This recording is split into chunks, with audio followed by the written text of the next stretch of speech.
Here we are, folks. Thanks for joining us again. Episode 23 of the Silly Goose Gang podcast. And we're joined tonight by Joe Hawley. Joe spent 8 years in the NFL as a lineman with the Tampa Bay Buccaneers and the Atlanta Falcons, and now runs the Man Van Dog blog, traveling the UK. So, Joe, thank you so much for joining us tonight.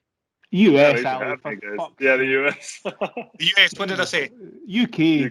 Oh, Jesus, maybe man. Someday. Maybe someday. That's always a Yep. Fucked up from the beginning. All right, you know what? Hey. Let's start over. Running. So, I have to tell you right from the start, Joe, I know nothing about the NFL. Nothing. Really? What do you guys watch? I watch a lot of rugby. Rugby, football, a lot of fights and stuff. Ali's a big NFL guy. I know who, like, what's that guy called? Tom Brady. I know who Tom Brady is. That's pretty much it. Ali's the big NFL guy. So. And Chris knows Tom because he's married to Giselle. That's the only reason he's ever heard of Tom.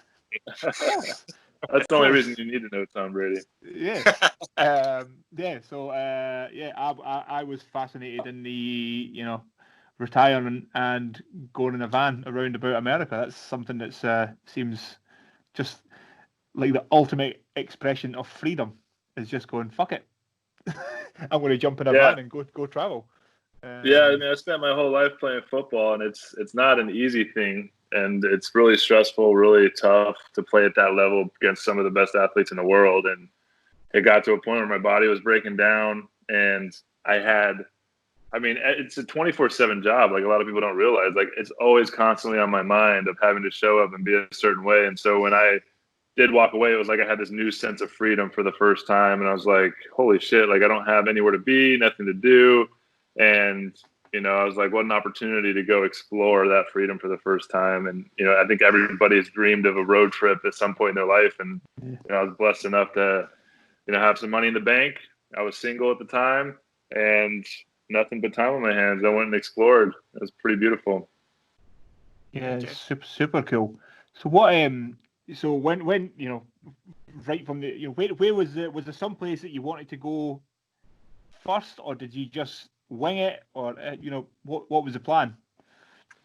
Oh man, the plan was just to go for a few months, and then I had a few places I wanted to see. I was really into the national parks. There's like really beautiful places I was looking on Instagram, and so I had a couple places I wanted to see and a couple people I wanted to see that I knew people all over the country. And when I took off in the van, 3 months turned into a year and a half. And it was just so much fun going to different places. I went to a bunch of like all the major cities up the East Coast. I'd go, for a weekend or a week in a city. I'd go like hang out with people, party, explore the cities, do different like sightseeing stuff. And then I'd go to like a national park and go camping and go recharge in nature. So I got to do all of it and experience so many things. But the reason, I was just kind of alone. I didn't really know who I was without football at the time. Like I put all my effort into achieving this dream and accomplishing this dream. And when it was over, I had a little bit of this like identity crisis. And so I was part of the reason I wanted to go explore is like, I needed to keep moving and get out of my house and figure out who I was without football. So it was a little bit of like this experiential thing, but also a self-discovery thing of figuring out who I was without the game.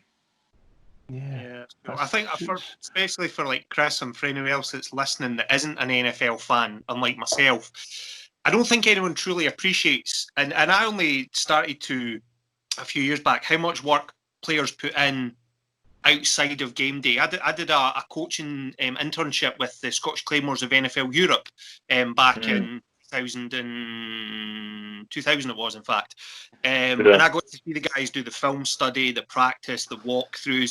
I played a bit of, very low-level amateur football in Scotland. It was anything like even probably high school level out in the States. But I don't think people appreciate the amount of work it takes to be a full-time, football player, especially, playing on the line. That's a tough old position to play, man. Yeah, especially like I was probably one of the smallest linemen in the whole NFL. I mean, most of these guys are like 6'5", 320, 330 pounds. So I'm like 6'2.5", like 290 pounds, 295 pounds. So I'm like one of the rare guys that's actually under 300 pounds. And it was really a real grind trying to move these guys around. Like basically I was one of the best in the world at moving people out of the way. Like that was my job. And yeah, like a lot of people, a lot of fans, you know, there's the Madden game, and some people think we just show up on Sundays, play the game, and then go home, do whatever. But it's, you know, it's a constant grind, like every day, like 24/7, and then training camp and having to compete for your job every day. You know, a lot of people you hear about on ESPN and like on the news and stuff are just like the top 10% of the league that get paid all the money. And most of the guys are grinding every day to keep in the league and continue to try and get a job. Yeah, I mean, I know. Like I say, I don't know anything about the sport, but you have to appreciate anybody that gets to, you know, the top level of any sport. You know, whether it's football, whether it's, you know, soccer, or it's fighting, or, you know, NASCAR or ping pong. You know, if you're playing table tennis at the top level, you know, nothing happens to that level without years and years of grinding and working and studying and improving. You know, so. And I know that the guys, you know, I know some of the guys who are, I've seen pictures, I don't know who they are, but they're absolutely enormous human beings. Yeah, they are. So you just think, man, just physically, it must be real hard on the body. You know, especially for me, guys. Undersized.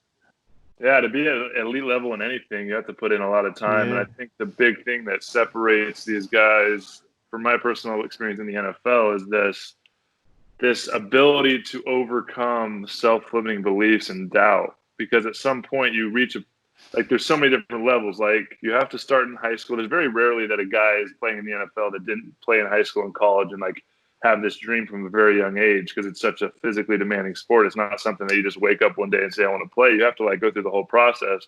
And every time you go through the process, when you're playing in high school and you go to college, you become one of the best on the team to probably one of the worst again, and then you have to work your way back up. And then you go from college being one of the best in the country to going to the NFL to being like, for me personally, I was always the best player on my team in every level, except when I got to the NFL, I was one of the worst. I was playing against some of the best in the world during practice every day. And so like having to compete at that level, it just really makes you question, like, do I belong here? Like, am I in the right place? Am I going to get exposed? And so you have to really be able to look in the mirror and be like, you know, talk to yourself and be like, I can do this, and like push yourself through the pain, like waking up when your body is so tired and so in pain and having to go and just continue to grind. And then you have to take care of your body and eat the right things to make sure that you're being able to compete at the highest level. So it is a constant like struggle. And it really is like the mindset is what separates these guys. And it's like kind of like the Navy SEALs guy, like that's all mental. Like the physical part of it is one thing, but being able to overcome the physical pain with the mind, it just goes to show you how powerful the mind is and how powerful mindset is. Yeah, that makes sense. What would you do? I mean, did you practice anything for your mindset to help you mentally prepare, or is it something that you just sort of came, you know, as you got better suited to the league and a little bit older, or was it something that you worked on? Yeah, I had like one moment it's a pretty fascinating story, actually, that kind of turned my whole career around. You know, I think one of the big awakenings that happens in anybody's lives is when they awaken to self-responsibility and taking ownership for where they're at in life and not having this victim mindset. And even though I made it to the NFL, I was there and I had a really rough first couple years of the Falcons. Like, I didn't really like the strength coach. He was kind of an asshole and didn't really like the younger guys. Obviously, he gave us a lot of hard times. I kind of got not hazed, but it was just really hard to fit into a group that was a really good, solid core group of team, and being a rookie and coming in. And so I always I started my second year at right guard, and then ended up going into my third year expecting to become the center for the long-term center, because the starting center was retiring after that point. And then we went into the draft that year. We ended up drafting the best center in college with our first pick. So I went into that offseason expecting to be the starter, and then they ended up drafting this other guy, and I went into that following season barely making the team. And I kind of went into this depression mode. I would go home and drink a lot, and I just really was pointing the finger at everybody. Like, my coaches don't like me. They're not giving me the opportunity. I'm better than this guy they drafted. I don't know why I'm not on the field. I'm the one that's And so that energy that I brought was like this, like, fuck the world, they're just not giving me a chance. And people felt that. And it got to a point where we were about to be the number 1 seed in the playoffs that year, in 2012. And I'll never forget, Christmas Eve, it was like 2 or 3 weeks left in the season. We were the number 1 seed going to the playoffs. They called me into the office, and the GM and head coach were sitting in the office. They called me up there, and then they ended up cutting me. And they're like, Joe, we're going to release you. We're not happy with where you're at. If you want to come back on a practice squad deal, that's fine. But you're just, basically we're not happy with where you're at. And in that moment, I realized, holy shit, like all these people I'm blaming for where I'm at in my career aren't going to give a shit when I'm on the streets without a job, on the couch, and I'm going to be filled with regret because I know that I could have given more, I could have done more. And so in that moment, after I was filled with all this regret, I was like, fuck, like if I get another chance, I'm never going to I don't ever want to feel that feeling of regret, like I could have given more. And luckily, I ended up talking to him, and one of our receivers ended up going on IR that same day. So they ended up bringing me back, and they said, we're going to keep you, but you're going to be the low man on the totem pole. You're going to have to work your way back. And from that moment on, I was like totally shifted. Instead of playing the victim and blaming people for where I was at, I mean, it wasn't a total victim mindset like some of these people, like the world's pushing me down, because I was obviously working hard enough to make it to that level. But to get to the next level where I wanted to go, I had to take full responsibility. And I'm glad that happened, because in that moment, I totally shifted. I ended up working my way back to becoming a starter, and then ended up playing another 5 years. And so I think that's it. I think taking responsibility for where you're at in life, like that's a lesson that I think everybody has to learn. And the people that don't just get beat up by life. You got to realize that life is something, the things that happen in life are things that happen for you and not to you. And I think when you make that shift, everything changes. I think that's a really powerful message for everybody. You have to, take responsibility for everything, that, you make the decisions and you make the choices. And if things don't go your way, then there's probably a reason they don't go your way. It can't always be somebody else's fault. So it's really cool that you were able to, realize that and turn it around about, and then have another go at the whole thing. That's pretty cool. It's pretty fascinating. Yeah, and I suppose as well, NFL's probably out of anything the ultimate next man up sport, isn't it? Unless you are in that top, that 1%, it's very much next man up, and it's great that you kind of spotted that and learned to deal with it and adapted to it, and obviously, built yourself a heck of a career out of that, that turning point from then on. Yeah, I mean, I dealt with a lot in my career. I ended up losing my starting job 5 different times in 8 years. Like that story, when I worked my way back to finally becoming the starter again a year later, 4 weeks into that season, I was finally the starter. It was my 5th year. I ended up blowing my knee out. And so I completely tore my ACL, my MCL, and I had to go season-ending surgery, and it took me a year recovery to get back. And when I got through that recovery, I ended up losing my starting job again, ended up getting cut, and that's when I went down to Tampa to play and had another opportunity. And when I got down there, they brought me in as a backup. And talking about next man up sport, like the starter there ended up rolling his ankle, and then I ended up taking his job. And when he was healthy, since I was playing so good, they just let me stay in there for the next 2 seasons. So it really is like another part of the stress of the job is like you have to play hurt, because as soon as you take a step back, I mean, I couldn't obviously play when I blew my leg out, but if you're like, like I tweaked my shoulder and it's in a lot of pain, like I'm going to do whatever it takes to get out there, because I don't want to let somebody else have an opportunity to prove themselves. And it's just really like, what have you done for me lately? And it is a stressful situation for sure. And imagine the physical toll, because playing as guard or centre, you're getting hit on every single snap of that ball. You're not taking any snaps off. I played, again, nowhere near your level, take it what I'm saying with this, Joe, but I played wide receiver. I was out with the handsome boys out on the outside, running fast, keeping away from those big guys in the middle as much as possible. But when you're playing guard and centre, there's no hiding in there, is there? Yeah, no, it's like, if I don't do my job, I can get someone seriously hurt. Like there's like the quarterback behind me or the running back. Like if I let somebody go, like they could get seriously injured. I mean, these are grown men, like going after them with everything they have. And so there is a little bit of this sense of like responsibility to show up and do your job. And you have to work with 4 other guys, and you have to be on the same page. So playing offensive line is a very unique situation. It's a unique position in a unique sport. And the ultimate team position in an ultimate team sport. It's really takes a lot. It takes a lot to perform at that high level in those situations. Yeah, especially when you're not even getting the, O-linemen don't appear on the stat sheet very often. Do you know what I mean? Unless you get one of the tackle-eligible plays and you get a big man touchdown dance. Other than that, you're not really appearing on the stat sheet. You're not getting many ESPN Sports Center highlights, unfortunately, unless you pancake someone or, decleat someone. You're the kind of guys that come in, do the job, and very blue-collar, kind of below-the-radar type players, aren't they? Yeah, that's exactly. So the difference between an offensive lineman and a defensive lineman, if an offensive lineman is kicking the defensive lineman's ass all game, let's say there's 65 plays in the game, and the offensive lineman kicks the defensive lineman's ass for 64 plays, but that defensive lineman gets by me one time and gets a sack, fumble, recover for a touchdown, he's the hero, and I'm the person that lost the game for him. Even though for 64 plays, he was getting his ass kicked. He might have been on his back, he'd move it out of the way, but maybe I accidentally miss my position on my hand placement or something, and he gets a move on me. So it's like this heightened sense of that's why offensive line, you have to strive for perfection. Even though you can never be perfect, you have to continue to improve and get better. And it's tough. It's tough to continue to get to that point. I mean, if you keep playing football, you're just continuing striving for perfection that you're never going to reach. I mean, that's why you look at Tom Brady, he's won so many Super Bowls because he continues to show up. He knows he's still striving for perfection, but even one of the best to ever play the game is never going to be perfect. And you have to have that mindset of continuing to become perfect. And it is exhausting if you get to a point when your body's worn out and you're in a position where it's you're so physically demanding. It's I just gotta experience something else in my life at some point. What do you guys do for recovery? You're saying you're taking a lot of big hits and all these. So what do you guys do in terms of recovery?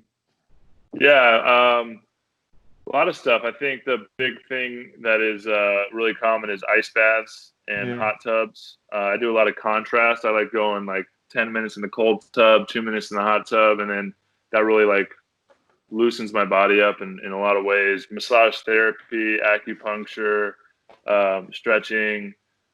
We do a lot of prehab stuff and rehab if you have injuries, working on muscles. We work out when we can. We have cryotherapy chambers in Tampa. I know that's a new therapy that they're kind of implementing.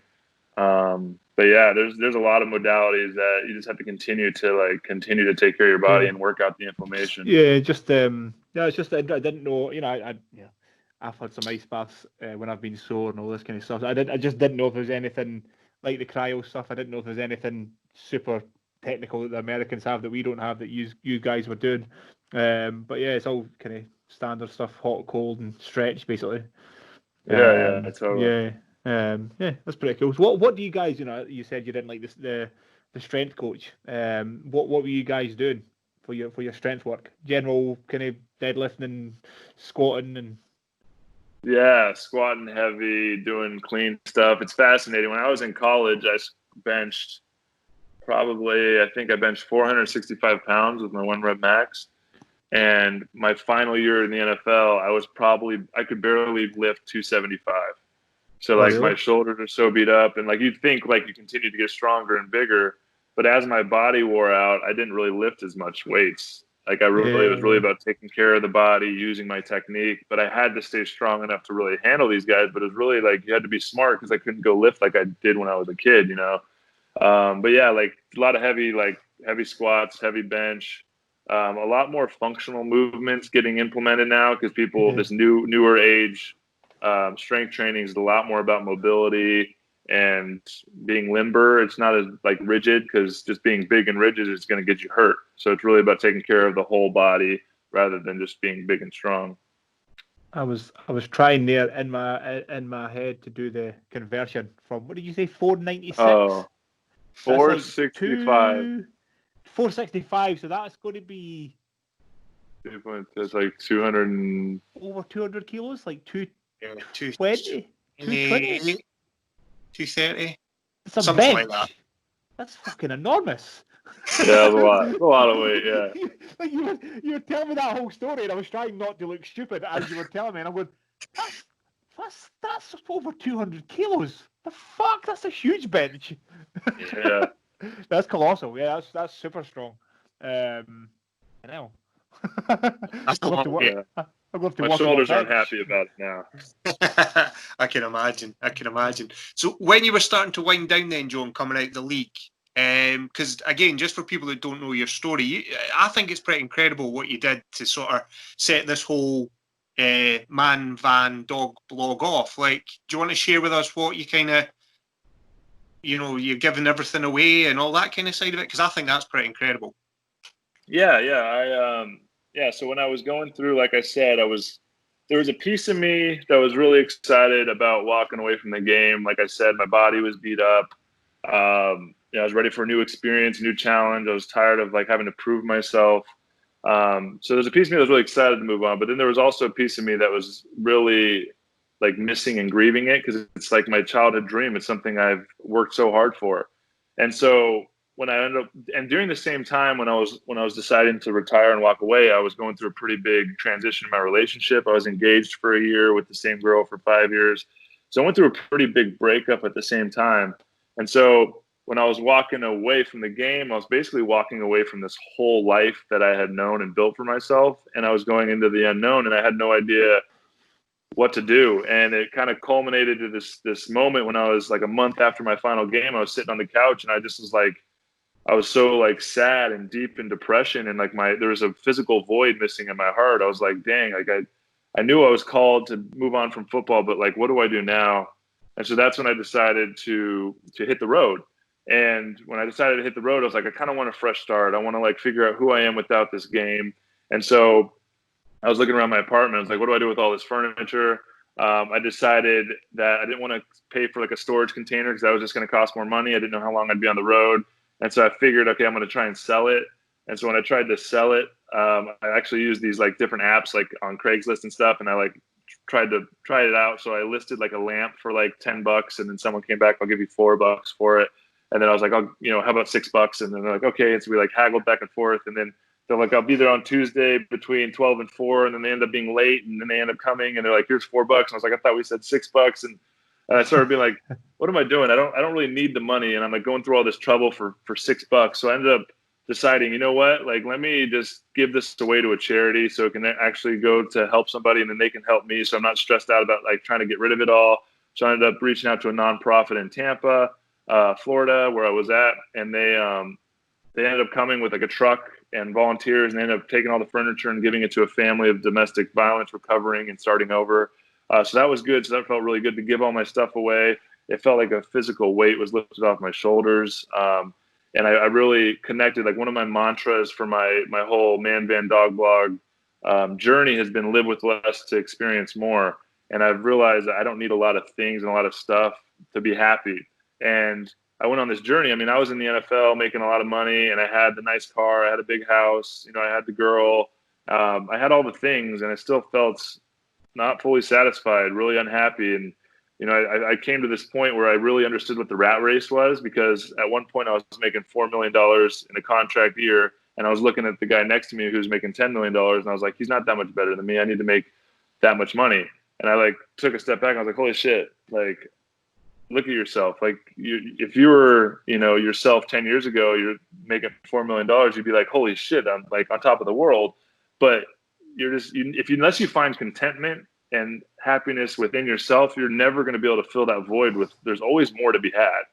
And if you're continuing to move, and there's nothing wrong with wanting money and getting money and achieving greatness and success, but if you're using it to fill a void, then you're always going to be filling that void with stuff, and you're never ever going to get there and fully satisfied. So part of my journey was like, who am I without this sport? Who am I without all this stuff?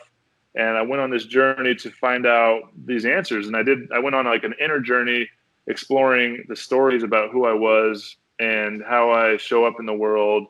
And I used football to give me self-worth, and realizing that I'm inherently worthy within myself, and deconstructing the stories of why I felt like I wasn't, and a lot of stuff with like relationships with my parents and like reconnecting with them.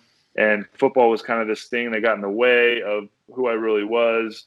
And so I just went on this journey of like learning all these different lessons. And it was a lot of fun, a really amazing experience, but there was a lot of growth that happened as well. And now I'm working on writing a book actually about the whole experience, like some of the stories, like the one I just told you about, where it was that turning point in my NFL career.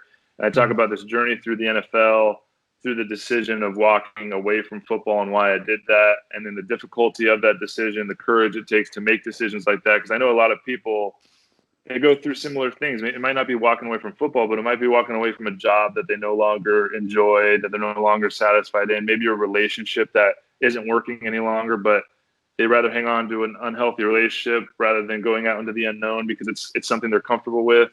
And it takes a lot of courage to step into the unknown and say goodbye to this old life. And I want to share that journey, that if you do, there's a lot of magic on the other side, and there's so much to experience in this world. Yeah. It's been a fascinating journey. Yeah, man. I think, there's a lot of people, in unhappy relationships, unhappy jobs, but sort of existing in this life rather than, like a lot of people I'm sure would like to, sell everything and go traveling anywhere in a van because, but they just kind of get scared. And I don't. It's a really interesting thing that people hold on to these things that they think are valuable and important, but they really mean nothing. Like not absolutely nothing. It's fucking. It's everybody wants a nice house, but do you really need a, whatever $500,000 house, $1 million house? Do you really need it? Probably not. No, it's cool to be able to wake up. It's cool to be able to wake up someplace. Watch the sunrise, watch the sunset, go jump in a lake. Yeah, those things are way more valuable to me anyway than anything else. Than having a Ferrari or something like that. But yeah, there's a lot of people. I think it really comes down to gratitude, right? Like, there's nothing wrong with having those things. Yeah. But if you wake up in a nice big mansion house and you're thinking about what you don't have and what you're lacking, then it doesn't really matter.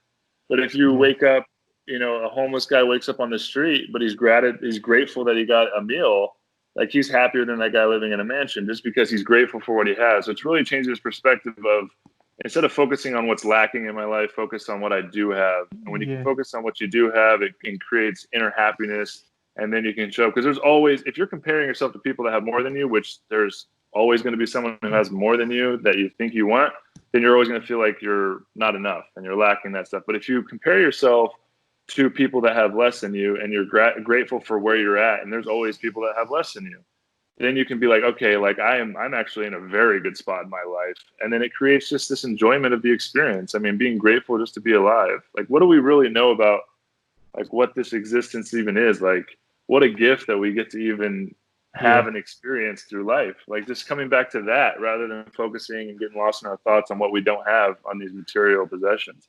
Yeah, I think I'm one of the people who don't understand. I have never understood people who have, anxiety or depression. It doesn't make sense in my head. So I'm one of these people that's always been lucky enough to wake up in the morning and go, fuck, I get to go do stuff today. Yeah, I can go climb a hill, or I don't hate my job. I'm one of those people who's super lucky.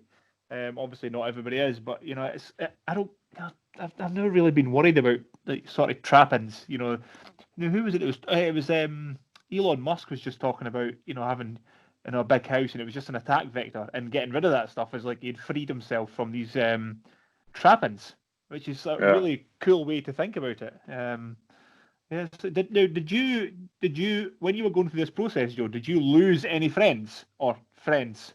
Did you lose people in your life who kind of went, "This fucking what's he doing?" Is there anybody in your life that kind of went, eh? Yeah, I don't think it was necessarily like losing them. It was kind of outgrowing them. Like when you change your perspective into like more of a gratitude state, because it's all stories, right? Like, we live out these stories of what society tells us success looks like and what it is to be like, start a family, get the white picket fence. Like, the American dream is this idea to like work up the corporate ladder, get a retirement, retire when you're 65, and you have the family and the white picket fence. And if you don't do that, you have like an alternative lifestyle, like living out of a van. You kind of like are looked at like crazy because so many people think this is what society says is okay. But when you start questioning those stories, like why is that what the definition of success is? Like my definition of success is how much can I enjoy the experience of life and be present in the moment as it's unfolding, whatever that might be. And even if it's like an unenjoyable experience, like it's still an experience. And so it's really about shifting the perspective. And so when you start doing the work on yourself and questioning the stories about who you are and what society is telling you to be and fitting in this box, you tend to outgrow some people who are really like, kind of focused on still those kind of things. And, it comes like, I feel like there's three types of people, and with relationships, this is kind of how I label it. Like there's people that talk shit on other people. Like that's the conversations. They like gossip a lot. They're like, oh, this is what happened at work. This person did this to me. And it's like, I just don't like talking bad about people. So if you're talking, like that's all you have to have conversations about, like I'm outgrowing you. I'm just not going to be friends with you because like nothing against you. I just don't want to talk like that. Then there's people that talk about like, their situation, like what they have, like they're still grateful and they're in good spirits, but they're just kind of like conversations are just, it's just about what's happening throughout the day. And then there's people that have like expansive conversations about like, how can I be better? How can I improve my life? What am I doing and showing up? And those are the people that I'm starting to gravitate towards, because it's really about how can I become a better version of myself so that I can accomplish things, be of service in a bigger way, and impact the world around me. And so when you start growing, you start gravitating towards those kind of people, and you distance yourself from people that if all they have is to talk shit about people. It's like, I don't have really time for that, because I don't like putting people down, Yeah, it's very, very time consuming to dislike somebody. It's so time consuming. The waste of energy, right? Yeah, man. Like if you think about, you need 7 or 8 hours sleep a day, and you think about how little time you have left. Will I spend an hour today, beating myself up in my mind because I don't like this guy, or I'll just go, nope, done, forget it. Let's go. Exactly. Let's do something else. It's so time consuming and energy sapping, mentally draining to be hating on somebody. Why? Yeah. Fuck it. Yeah, there's so many other experiences to be had. Like, and I don't think a lot of people think about how short our time is here on Earth. Like, I don't think a lot of people think about death enough, because they think the experience is going to last forever. Like, I mean, really all we have is this moment. So why do you want to spend it just with the low energy and all the energy it takes to like talk bad about somebody? Like they're just going through their own experience. And so like, if you focus on, okay, I have a limited amount of time here, then it really creates a sense of urgency of like, all right, how can I make the most of my time and enjoy this experience? I know, and so sorry, I was just going to say, I know me and Ali were both unlucky and lucky enough to lose friends at an early age. And I know, I've never actually spoke to Ali about this really, but I know for me, it was just like, holy shit, this literally can end tomorrow. And then it's just like, fuck, man, okay, like, what do I want to do?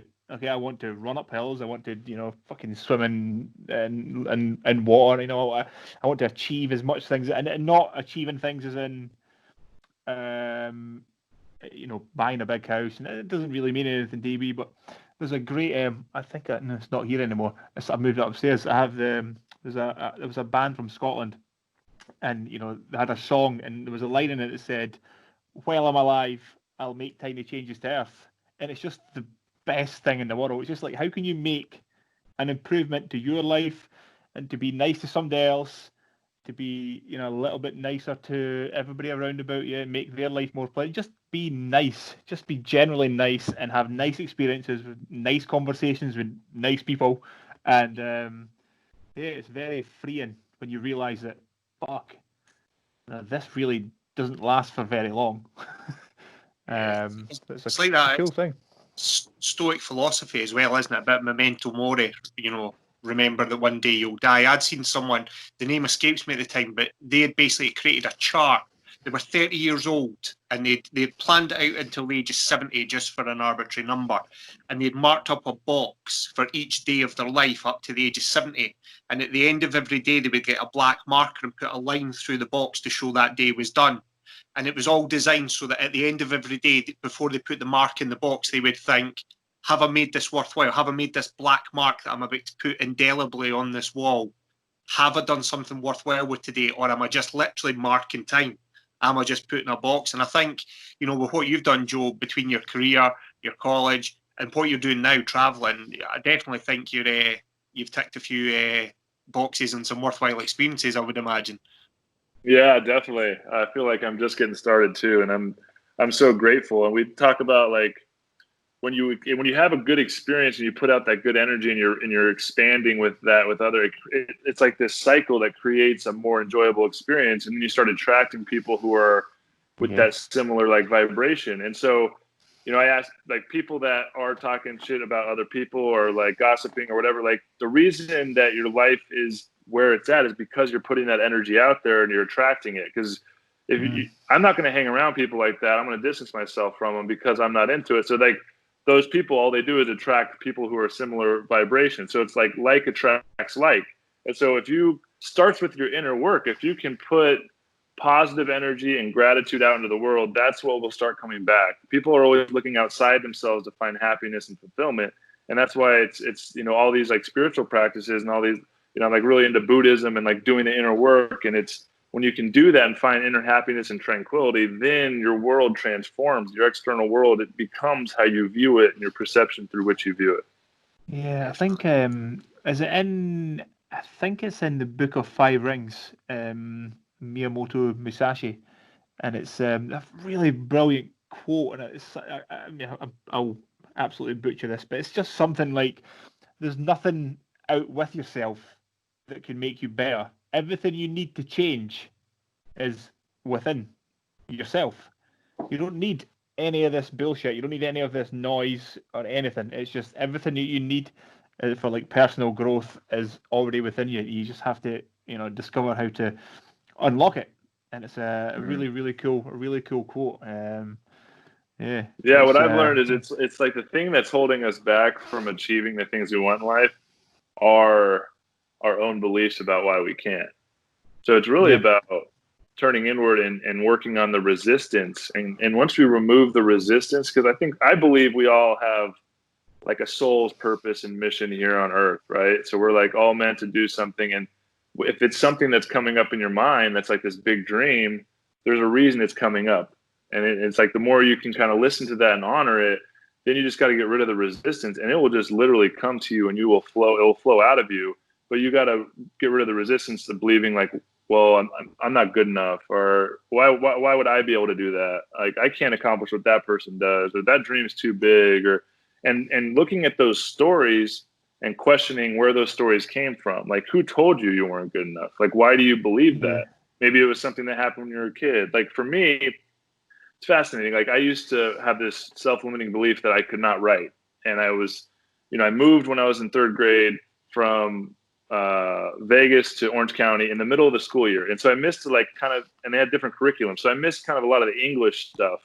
And so I always had this thing, like I just didn't learn English. And so I was always so behind, and I was like insecure to ask questions in school. So like all growing up, I just felt like not a good writer. And when I actually started the Man Van Dog blog, I was like, okay, I'm going to do a written blog. I'm excited. I'm going to share my story through writing. And I sat down before I even took off, and I wrote this blog post, my first blog post, and I spent like 3 hours writing it. And then I went back and reread it, and I was like, holy shit, I sound like a fucking dumbass. Like I can't put this out there. Like this is not good. And so I was like, okay, how am I going to do this? So I was like, I'm not going to write. Writing's not my thing. I just never been a good writer. I'm going to do the YouTube videos because like I have a little creative eye with video and editing, and like that was fun. So I did that, and I was like, oh, that's amazing. And it wasn't until I read the book called The Artist's Way, which started talking about journaling. And I always had resistance to journaling because I wasn't a good writer. So when I would journal, I would always like try to edit it or correct it or think somebody would read it. And so I would always like judge myself, even though I knew it was a journal and nobody would read it. So then I just wouldn't journal.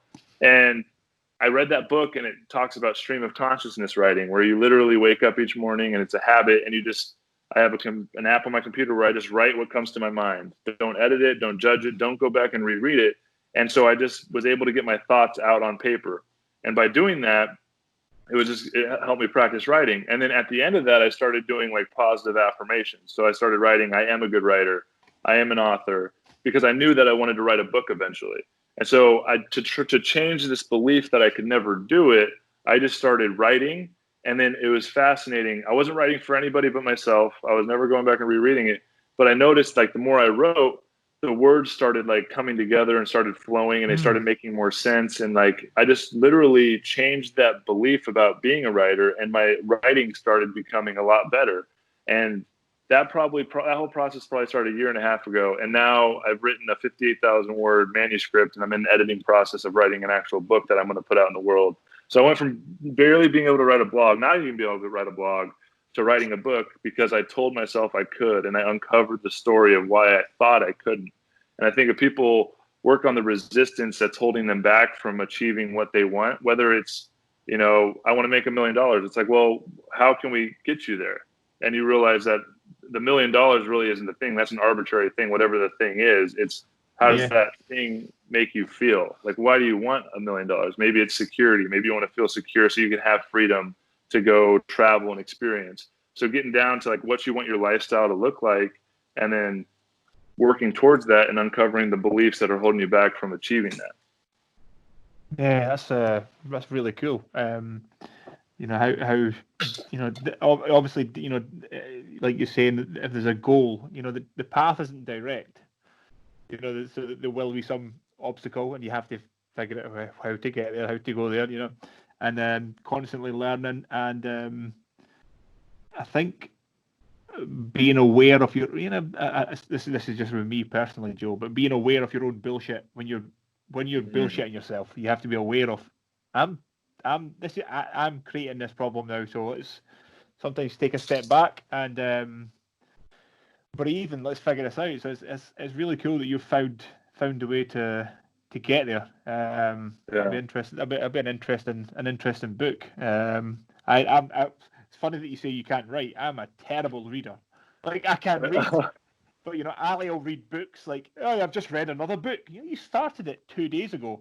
Whereas I'm like, do they do a pop-up version? I'm like, I fucking don't. I just. Have you tried? Have you tried Audible? Have you tried Audible books? Do you listen to books?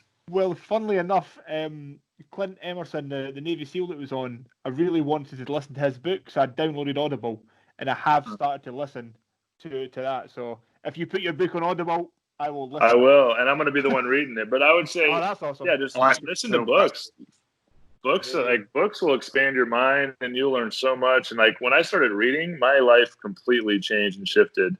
And I think Audible is a great way too, because you can like work out, go on a run, be driving, and listen to a book, and you're just absorbing so much information. It's amazing tool. Yeah.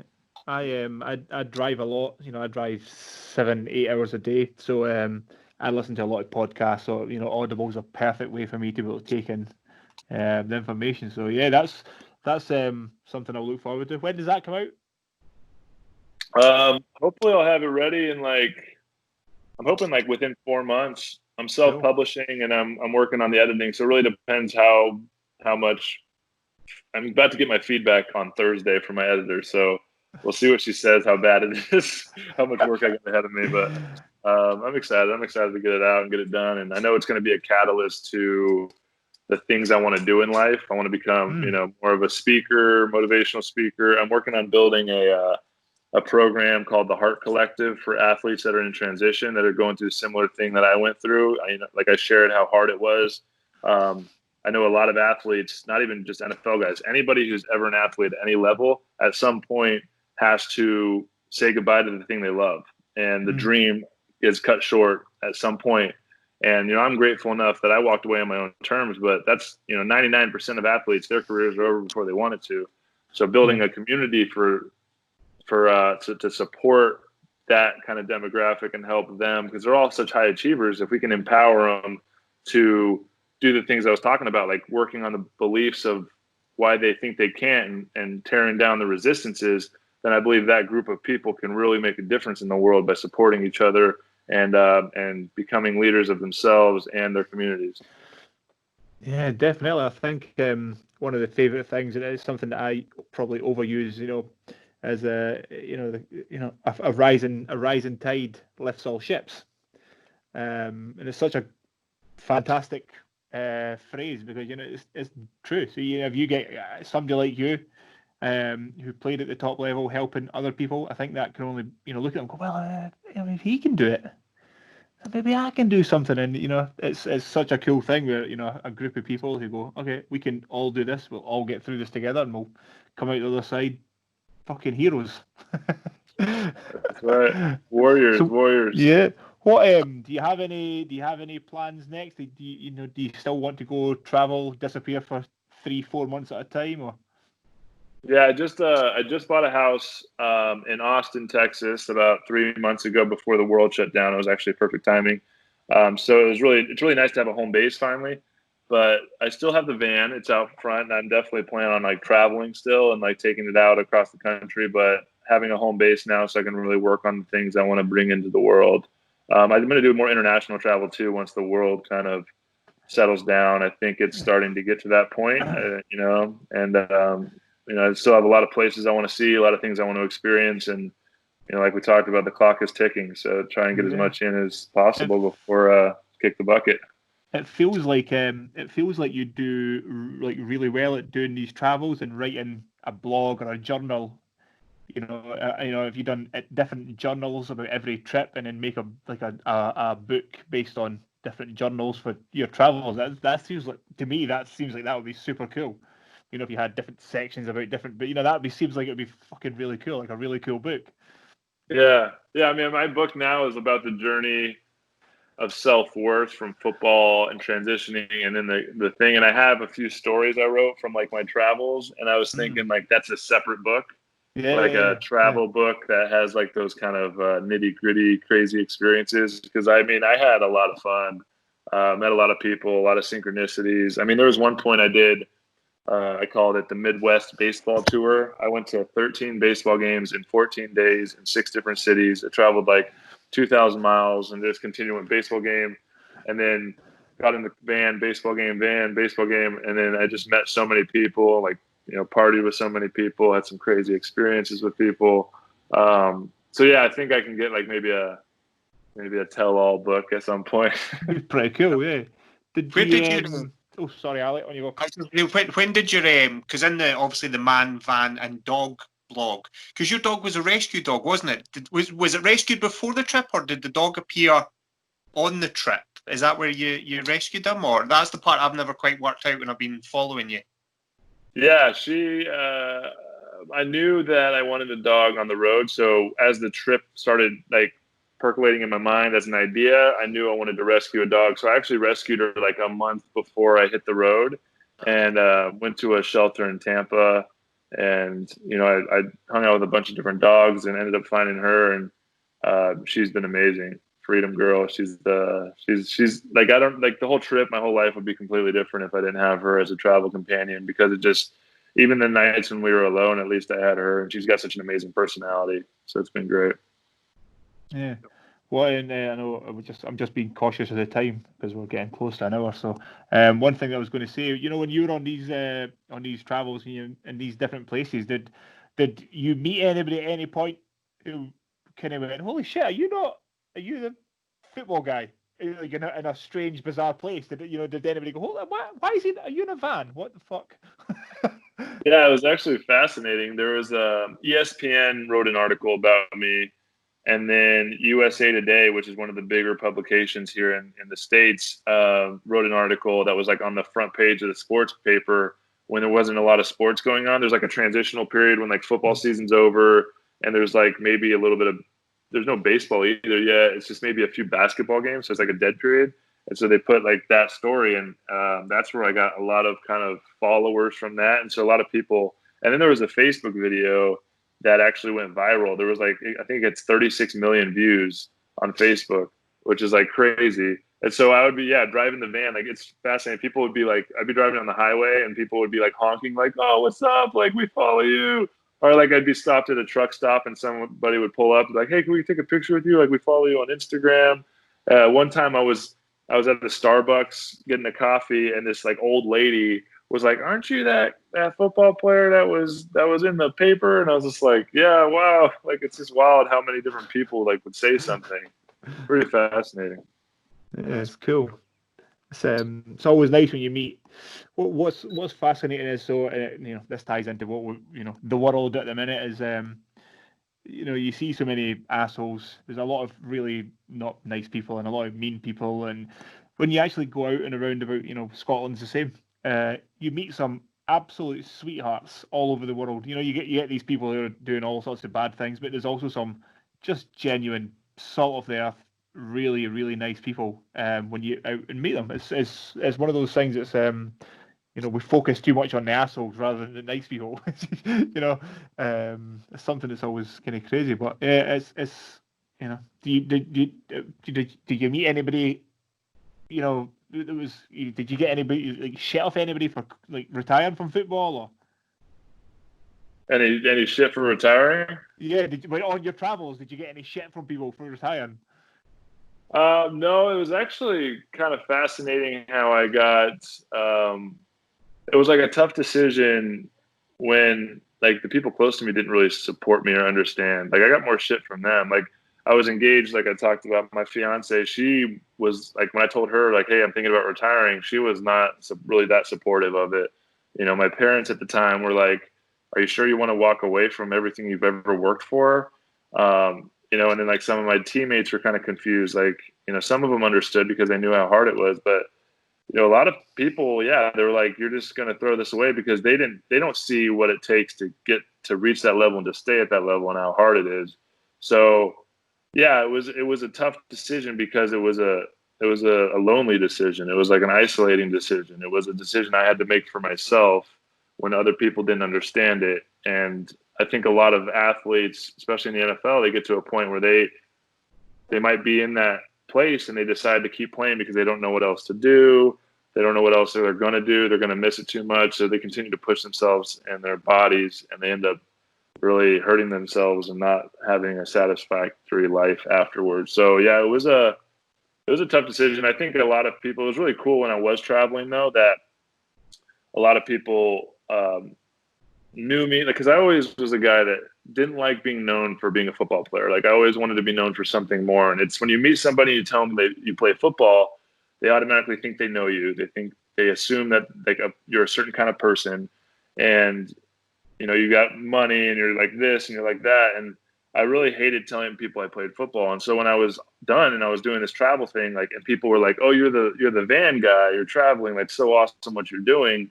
It was not about the football anymore. It was about what I'm doing now. And I really enjoyed that. And it was really cool for me to feel like I am capable of doing other things besides football. I'm more than a football player, which is I'm really glad I got to experience that, because it's helped me now working on the things I want to bring to the world. I'm not just a football player. I'm a lot more than that. Yeah, definitely. I think we're all in our own way trying to figure out whatever it is we're doing. As example, me and Ali are still trying to figure out how the fuck to do this. Everything's constantly learning, so we're all trying to figure out whatever we're doing. So, but I love that, because you guys are just doing it, right? So it's like, instead of just thinking about it, waiting, it's like, well, let's just start and we'll learn as we go. And there's a lot of power in that, because to really grow is you have to experience, and you can't learn experience. You got to experience it and go through, the failures and the learning processes and the ups and the downs. And then you continue to grow, and then you can really just keep showing up and becoming better. Yeah, definitely. We've said that. I know we said off camera as well, Joe. We started this just as a let's give it a try and see how it goes. And some of the cool people, yourself included, that we've had on talking to us, we're definitely convinced the source code for 2020 is broken somehow. that we've been able to get, guys like yourself, as we mentioned, Clint Emerson, the Navy SEAL, FBI agents, the Sasquatch professor, we've had Olympians on. I need to listen to that episode. That's really damn cool. It's really cool. Honestly, the first 25 minutes, if you don't at least by the end of the first 25 minutes go, then you've closed off your mind too much. Even that first 25 minutes, you get through that first 25 minutes, Joe, and you'll be like, okay, I'm sold. I'm 100% sold on this. Sold. I'm going to do it for sure. Send me a link. We will. So it's like you're saying, it's me and Ali. I think the first time it happened was after the FBI guy.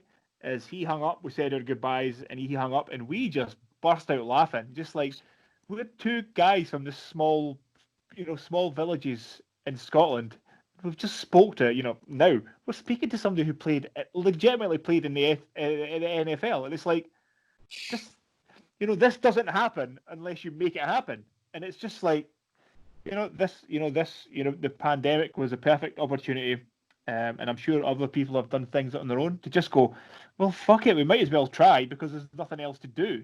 So I love it, man. I'm proud of you guys. Such a cool learning experience, and we get to talk to guys like you, which is super cool. And we are eternally grateful for your time, because as we've already discussed, time is very limited. So thank you for that, Joe. It was fantastic. We will, that's about an hour now, so we'll let you get on and do your appointment. So just before we disappear, just for anyone that wants to find out more about you, Joe, where can they find out, find about your book, about your blog? Where can they find you? Yeah, the best place to reach me is on Instagram at joe.hawley, Hawley. I'm really active on there, so if you reach out to me, I'd definitely love to hear from your listeners. And then manvandogblog.com is my website, so there's a little bit more about my story up there, but I'm working on transitioning that into more of a personal website. But if you follow me on Instagram, I'll keep you updated on all the new things I'm working on. Awesome. We'll put a note in as well in the notes when we post this one up. But Joe Hawley, thank you so much for taking the time to talk to the Silly Goose Gang today. Really appreciate it. Wish you all the best. We'll look forward to the book when it comes out. Episode 23 done and dusted, guys. Thanks very much. Thanks, Joe. Thanks, guys. Appreciate it.